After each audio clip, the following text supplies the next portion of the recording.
savez, quand il y a eu les élections ici en France, je me préparais pour aller en Afrique, pour faire une tournée en Afrique.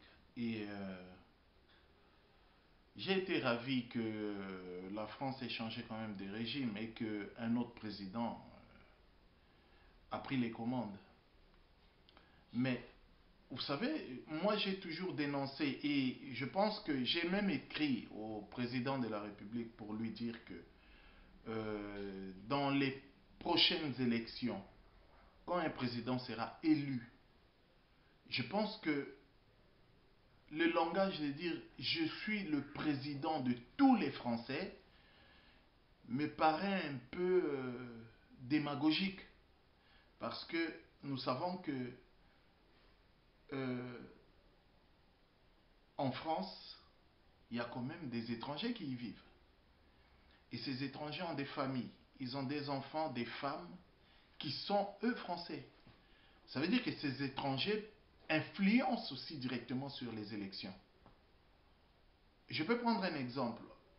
Je peux être un ressortissant étranger et que j'ai une femme française et des enfants français et le choix électoral que je peux leur imposer signifiera automatiquement que c'est moi qui ai voté. Parce que c'est moi qui ai choisi, qui ai demandé à ma femme ou à mes enfants de voter telle ou telle personne. Je pense que ces étrangers influent directement sur les élections. Alors, il faut qu'on arrête d'entendre je suis le président de tous les Français seulement. Moi, j'aimerais à la longue que le président de la République élu en France dise je suis le président de tous les Français et des étrangers qui vivent en France. Parce que ces étrangers payent les impôts, ces étrangers influent directement sur la vie politique, économique du pays. Une bombe parvenait à sauter en France, un exemple, la bombe ne dira pas que non, j'épargne les étrangers parce que c'est des étrangers, ce n'est pas des Français. Donc, je pense que le président de la République française est le président de tous les Français et des étrangers qui vivent en France. C'est ça le combat que j'ai mené en écrivant directement à l'Élysée et à l'Assemblée nationale pour que cela soit enfin reconnu dans ce sens. François Hollande a été élu pour les intérêts français. Il est président de la République française. Je trouve mal les Congolais qui protestent en disant que ouais, nous avons élu Hollande, nous allons l'empêcher d'aller au sommet de la francophonie, s'il va au sommet de la francophonie, etc., etc. Je pense que le président de la République française est élu pour les intérêts français. La francophonie est l'institution mère que la France a imposée dans des pays où il était colon, pour que ces pays aient un attachement originel de la culture française, de la langue française. Ceci étant, le président de la République, garant des institutions françaises, est là pour protéger ses intérêts. Moi, que Hollande aille à Kinshasa et qu'il n'aille pas, ce n'est pas ce qui changera la donne de la politique congolaise. La politique congolaise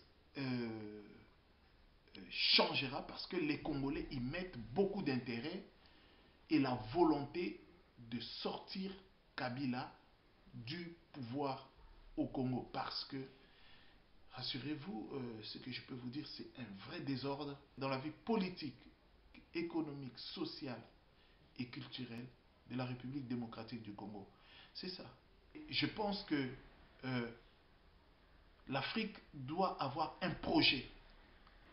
Nous ne pouvons pas toujours continuer à accumuler le fait que l'Afrique soit le continent des maladifs, le continent où il y a le sida, le continent où il y a les mines, le continent où il y a la pauvreté, le continent où il y a les crimes, le continent où il y a les dictateurs, le continent, bref, tous les continents. Donc l'Afrique doit être un continent respecté, avec ses valeurs et avec toute la diversité qu'elle comporte.